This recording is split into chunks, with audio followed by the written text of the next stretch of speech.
Market में noise तो हमेशा होती है, लेकिन जब एफआईआईज और डीआईआईज एक साथ किसी स्टॉक में पोजीशन बढ़ाते या घटाते हैं तो वो सिर्फ प्राइस एक्शन नहीं, सेंटिमेंट शिफ्ट भी रिफ्लेक्ट करता है। आज हम बात करेंगे दो ऐसे स्टॉक्स की जहां पास 3 मंथ्स में इंस्टीट्यूशनल एक्टिविटी में मेजर चर्न हुआ है और समझेंगे कि फंडामेंटल्स का क्या कहना है इस पे।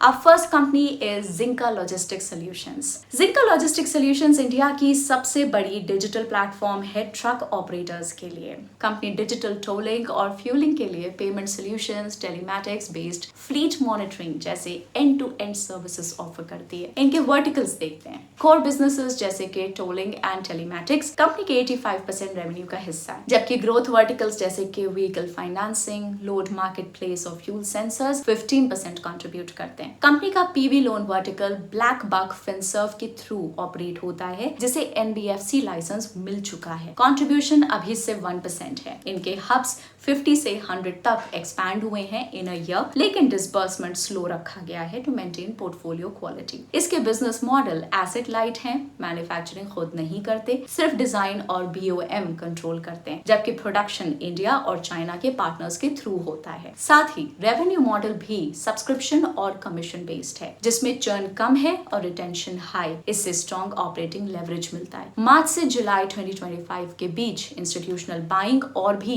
अग्रेसिव रही। एफआईआई होल्डिंग 11.59% से बढ़कर 20.52% तक पहुंच गई और डीआईआई होल्डिंग भी 10.26% से बढ़कर 13.48% तक चली गई। फाइनेंशियल परफॉर्मेंस देखते हैं। फाइनेंशियल ईयर 25 में जिंका लॉजिस्टिक्स ने 426 सीआर का रेवेन्यू जनरेट किया, 43.9% ईयर ऑन ईयर ग्रोथ के साथ। कोर बिजनेसेस यानी कि टोलिंग एंड टेलीमैटिक्स ने 39% ग्रोथ दिखाई, जबकि ग्रोथ वर्टिकल्स जैसे फाइनेंसिंग, फ्यूल सेंसर्स ने 90% तक जंप किया as it continues to gain traction, क्योंकि ट्रांजैक्टिंग कस्टमर्स 21% बढ़े और मल्टी सर्विस यूजर्स 31.2%। अब तक 7.2 lakh truck operators on board हो चुके हैं, जो इंडिया के ट्रांजैक्शन का 20% है। अब इनके टोलिंग बिजनेस का मार्केट शेयर 37% से बढ़कर लगभग 45.5% तक पहुंच गया। पर असली गेम चेंजर था कॉस्ट रिस्ट्रक्चरिंग। ऑपरेटिंग एक्सपेंसेस 27.2% घटकर 331 सीआर हो गए, स्पेशली जहां एम्प्लॉय कॉस्ट तो ऑलमोस्ट आधी हो गई है एट 147 सीआर। कैसे? बड़ा रीजन ये है कि कंपनी ने अपनी टीम को फ्लेक्सिबल बनाया है, ज्यादा कॉन्ट्रैक्ट बेस्ड और लीन टीम्स हैं जो एग्जीक्यूशन पे फोकस्ड हैं। इस डिसिप्लिन्ड एग्जीक्यूशन के चलते कंपनी ने पिछले साल के 159 सीआर के ऑपरेटिंग लॉस को रिवर्स करके 95 सीआर का ऑपरेटिंग प्रॉफिट जनरेट किया और ओपीएम -53.7% से जंप करके 22.3% तक पहुंच गया। लेकिन नेट प्रॉफिट लाइन पे 309 सीआर का exceptional one time IPO related loss आया। फिर भी टैक्स क्रेडिट ऑफ 244 सीआर और 29 सीआर का प्रॉफिट फ्रॉम डिसकंटिन्यूड ऑपरेशंस की वजह से नेट लॉस सिर्फ 9 सीआर तक लिमिटेड रहा, एक 95% इंप्रूवमेंट ईयर ऑन ईयर। पर ये याद रखना जरूरी है कि एक्चुअल ऑपरेशनल प्रॉफिट नहीं हुआ। Profitability largely non operational factors dependent थी, जैसे कि टैक्स क्रेडिट्स। ये लॉन्ग टर्म में सस्टेनेबल नहीं माना जा सकता। ट्रकिंग की 15 लाख सीआर की फ्रेट मार्केट 8 से 9% सीएजीआर से ग्रो कर रही है और ब्लैक बक उस फ्रैगमेंटेड इकोसिस्टम को डिसरप्ट कर रहा है, जहां 75% ट्रक्स उन ऑपरेटर्स के पास हैं जिनके पास 5 या उससे कम ट्रक्स हैं। ऑलरेडी 3.39 लाख ऑपरेटर्स 2 या उससे ज्यादा सर्विसेज यूज करते हैं। Strong base for cross selling across tolling, fuel, telematics, finance. Growth drivers भी जान लेते हैं। पहला है new IC80 certified telematics hardware से हार्डवेयर एज मिल रहा है, प्लस फोकस बढ़ रहा है ग्रोथ बिजनेस वर्टिकल्स पे, जैसे कि लोड मार्केट प्लेस शिफ्ट हो रही है, क्लासिफाइड से close loop brokerage model 6 to 8% commission, plus regulatory edge भी मिला, जहां पीपीआई लाइसेंस मिलने के बाद fast tag issuing directly possible है। टोलिंग मार्जिन्स इंप्रूव होंगे। अब अगर देखते हैं कुछ मेट्रिक्स, फाइनेंशियल ईयर 25 में ट्रकर्स ने ऐप पर average 43 minutes a day spend किया, जो 8.5% ईयर ऑन ईयर ग्रोथ दिखाता है, highlighting user engagement and stickiness. Healthiness. वहीं पेमेंट जीटीवी यानी कि gross transaction value 23,493 CR rupees तक पहुंच गई, 35% year on year jump, largely due to growing tolling transactions. Company के पास कोई लिस्टेड डायरेक्ट कंपेटिटर नहीं है जो सेम बिजनेस स्पेस में हो और उसी स्केल पर ऑपरेट करता हो। अब कंपनी एक एसेट लाइट मॉडल फॉलो करती है, प्लस इन्होंने अपनी बोरोइंग्स 184 CR से घटाकर सिर्फ 38 CR तक ले आए हैं with the issue. Total debt to EBITDA अभी -1.2 से इंप्रूव होके 0.4 तक आ गया, इंडिकेटिंग स्ट्रॉन्गर फाइनेंशियल हेल्थ। अगर हम कैश फ्लो स्टेटमेंट देखें तो कंपनी ने ऑपरेटिंग एक्टिविटीज में इंप्रूवमेंट ईयर ऑन ईयर देखी है। 29% की ग्रोथ रही, driven by better profit from operations which grew 24x from 4 CR to 97 CR। साथ ही फाइनेंशियल ईयर 25 में profit from operations consistently improve हो रहा है, supporting healthier free cash flow going forward. लेकिन कुछ चैलेंजेस भी क्लियरली दिख रहे हैं। सबसे पहले जो टोलिंग और टेलीमैटिक्स बिजनेस अब तक कंपनी का कैश काउ था, उसमें ग्रोथ नोटिसेबली स्लो हो रही है। लोड मार्केट प्लेस जैसे नए सेगमेंट्स में स्केल लाना इजी नहीं हो रहा। ब्रोकरेज मॉडल को पैन इंडिया ले जाने में एग्जीक्यूशन चैलेंजेस हैं। साथ ही ट्रक ओईएम्स भी खुद का टेलीमैटिक्स सिस्टम डेवलप कर रहे हैं, जिसका मतलब है कि वो मार्केट का एक बड़ा हिस्सा अपने इकोसिस्टम में बांध रहे हैं और इंडिपेंडेंट प्लेयर्स जैसे कि जिंका के लिए कंपटीशन और टफ हो सकता है।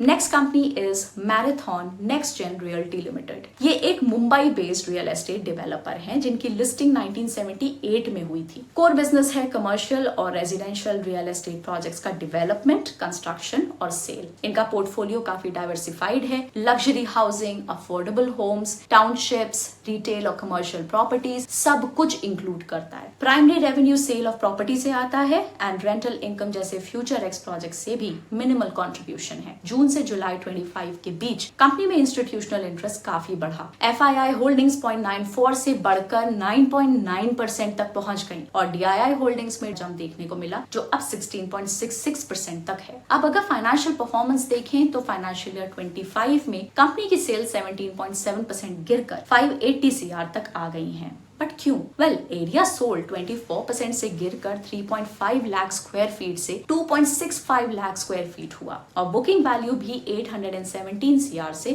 605 CR तक गिर गई। एक्सपेंसेस 13.8% गिरे पर प्रॉपर्टी डेवलपमेंट कॉस्ट 2.9% बढ़ी। कंस्ट्रक्शन एक्टिविटी एक्टिव रही। ऑपरेटिंग प्रॉफिट 26% गिरकर 173 CR रहा और OPM भी 322 BPS स्लिप करके 29.8% पर आ गया। पर दूसरी तरफ अदर इनकम 134% जंप करके 96 CR हो गई, mainly due to 103 crore rupees की future ex investment property sale जिसका 48 CR कैपिटल गेन्स रिकॉग्नाइज हुआ। इंटरेस्ट कॉस्ट भी 35% से घटकर 59 CR हो गई, 200 करोड़ के डेट रिडक्शन की वजह से। रिजल्ट नेट प्रॉफिट 13% बढ़कर 191 CR हो गया इवन विद लोअर सेल्स और नेट इंटरेस्ट मार्जिन भी 896 BPS इंप्रूव होके 32.9% तक जंप कर गई due to low revenue base. अब बात करते हैं एक मेजर ग्रुप रिस्ट्रक्चरिंग की। 31 मार्च 25 को बोर्ड ने एक composite scheme of amalgamation approve किया जिसमें प्रोमोटर एंटिटी के कई एसेट्स और प्रोजेक्ट्स को लिस्टेड कंपनी में मर्ज करने का डिसीजन हुआ। ये रहा कंपनी का प्रेजेंट लैंड बैंक। इस मूव का मेन एम है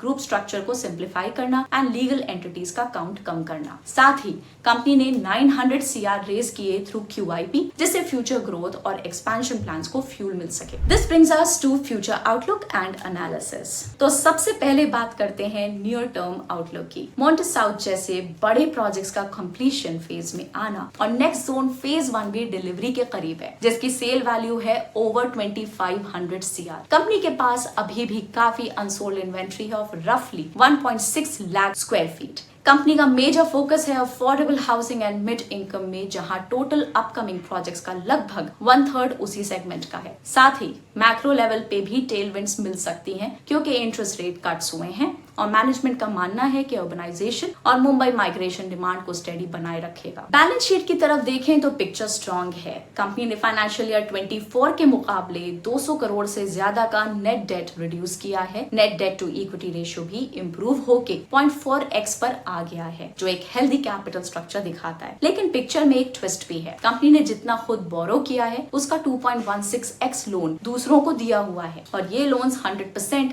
अनसिक्योर्ड हैं और प्रोमोटर्स प्रमोटर्स या रिलेटेड पार्टीज को दिए गए हैं। कैश फ्लो साइड पे भी स्ट्रेस दिख रहा है। फाइनेंशियल ईयर 25 में कैश फ्रॉम ऑपरेशंस 22 CR से गिरकर नेगेटिव 25 CR हो गए। That's a decline of negative 213.64%। इसका मेजर रीजन है ऑपरेटिंग प्रॉफिट्स का वीक होना। भले ही नेट प्रॉफिट 13% बढ़कर 191 CR तक पहुंचे, लेकिन CFO to net profit ratio negative 0.13x हो गया। इसका मतलब है कंपनी अकाउंटिंग प्रॉफिट्स तो दिखा रही है पर कैश एक्चुअली जनरेट नहीं कर पा रही। और अगर मैराथन नेक्स्ट जेन रियल्टी को इंडस्ट्री के मीडियन के कंपैरिजन में देखें तो पिक्चर मिक्स्ड है। ROCE 15.1% और ROE 17.09% है, जो इंडस्ट्री मीडियन 8.23% और 6.43% से काफी स्ट्रॉन्ग है। लेकिन प्रॉफिट ग्रोथ सिर्फ 12.1% और सेल्स ग्रोथ नेगेटिव 17.6% रही है, जो क्लियरली इंडस्ट्री से काफी नीचे है। That brings us to certain company risk. सबसे पहला कंसर्न है ज्योग्राफिकल कॉन्सेंट्रेशन। कंपनी के सारे पास्ट और ऑनगोइंग प्रोजेक्ट्स मुंबई महाराष्ट्र में लोकेटेड हैं। इसका मतलब है अगर रीजनल रियल एस्टेट मार्केट में कोई डिस्ट्रप्शन आता है तो कंपनी की ओवरऑल परफॉर्मेंस पे डायरेक्ट इंपैक्ट पड़ सकता है। दूसरा कंसर्न है लेंडिंग रिस्क। कंपनी की बोरोइंग्स के कंपैरिजन में जो लोन्स दिए गए हैं वो काफी ज्यादा हैं and most of it is to promoters and related parties। ये डिफॉल्ट रिस्क को बढ़ा सकता है, स्पेशली जब अनसिक्योर्ड हो। और तीसरा red flag cash flow efficiency. Company का CFO by net profit ratio लगातार गिर रहा है। मतलब अकाउंटिंग प्रॉफिट्स तो दिख रहे हैं लेकिन एक्चुअल कैश जनरेट नहीं हो रहा, which is a big concern for long term sustainability। तो ये थी कहानी उन दो कंपनीज की जहां FIIs और DIIs की हैवी एक्टिविटी ने सबका ध्यान खींच लिया। आपको क्या लगता है, क्या ये मूव स्मार्ट मनी का फोरसाइट का सिग्नल है या ओवर रिएक्शन? कमेंट में जरूर बताएं। और अगर आपको ये वीडियो इंसाइटफुल लगा हो तो लाइक, शेयर और सब्सक्राइब करना ना भूलें। मिलते हैं अगले वीडियो में, तब तक invest smart and keep growing. I see you in the next one. Bye bye.